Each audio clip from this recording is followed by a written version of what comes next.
नमः। मेरा नाम सुकीर्ति संतोष पोद्दार, मैं पुणे की ही रहवासी हूँ। संस्कृत संस्कृति संवर्धन द्वारा आयोजित संस्कृत शुद्ध श्लोक उच्चारण व अर्थ स्पष्टीकरण प्रतियोगिता में मैंने भाग लिया है। मैं अपना सौभाग्य समझती हूँ जो मुझे यहाँ बोलने का मौका मिला हुआ है। मैं पंचम गट की हूँ। मैं जो आज श्लोक सुनाने जा रही हूँ वह भर्तृहरि जी का लिखा हुआ है, नीति शतक का 15वां श्लोक है।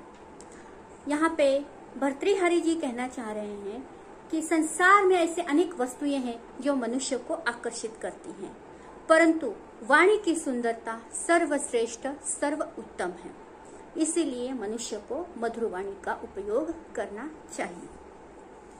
प्रथम श्लोक, केयूराणि न भूषयन्ति पुरुषं हारा न चन्द्रोज्ज्वला न स्नानं न विलेपनं न कुसुमं नालङ्कृता मूर्धजः वर्णेकासमलङ्करोति पुरुषं या संस्कृता धार्यते क्षीयन्ते खलु भूषणानि सततं वाग्भूषणं भूषणं वाग्भूषणं भूषणं।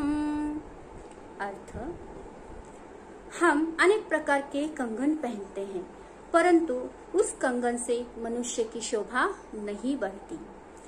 चंद्रमा की तरह चमकने वाले अनेक अलग अलग प्रकार के हारों को हम पहनते हैं, परंतु उससे भी मनुष्य की शोभा नहीं बढ़ती।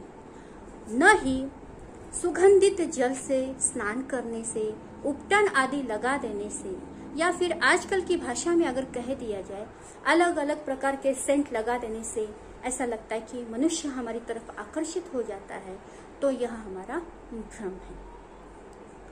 और ना ही बालों में अलग अलग प्रकार के सुगंधित फूल लगा देने से मनुष्य की सुंदरता बढ़ती है। मनुष्य की सुंदरता उसी से बढ़ती है जो सुसज्जित, सुसंस्कृत, मधुर वाणी अगर बोलते हैं तो उसी से मनुष्य की सुंदरता बढ़ती है।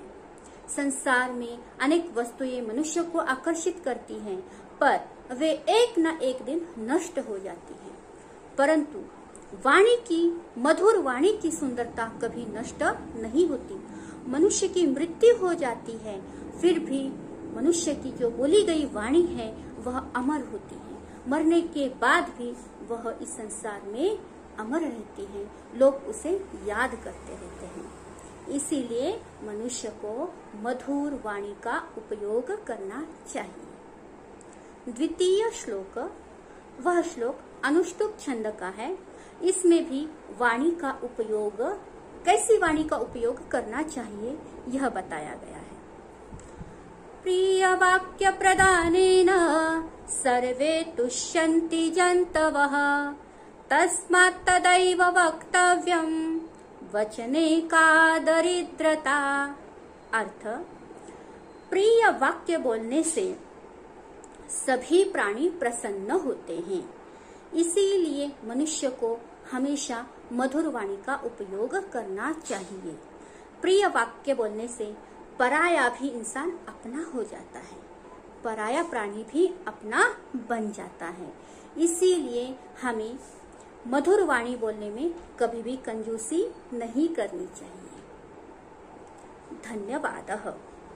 जयतु भारतम, जयतु संस्कृतम। पुनर्मिलामः।